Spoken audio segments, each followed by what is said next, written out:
Rahsia untuk rumah sentiasa cerah walaupun zaman elektrik mahal. Korang pakai lampu solar macam ni. Lampu yang cas guna cahaya matahari. Lampu ni dia tak macam lampu elektrik biasa yang pakai elektrik rumah. Tapi yang ni, dia akan serap cahaya matahari. Dia akan tukar kepada tenaga, simpan dekat dalam bateri lampu tu. Waktu malam pula, dia akan nyala dengan automatik.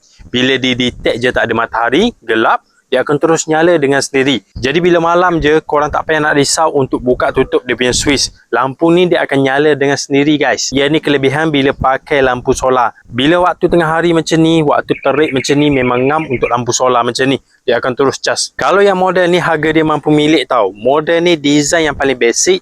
Warna hitam macam ni, petak pula. Tapi walaupun design basic, LED dekat dalam dia tu besar dan jenis lampu pakai reflektor. Jadi waktu malam, cahaya dia ni memang cerah tau. Satu biji lampu ni, dia boleh cover kawasan yang luas. Lampu ni pula mudah untuk korang pasang mana-mana sebab dia multi-purpose. Gantung bawah bumbung rumah boleh, bawah garas kereta boleh, dekat tiang lampu boleh, dekat dinding rumah pun boleh. Sebab bracket dia ni fleksibel. Harga dia pula harga bajet. Jadi kalau korang nak pasang banyak biji sekaligus, untuk starting cost dia, kalau yang model ni dia tak keras sangat.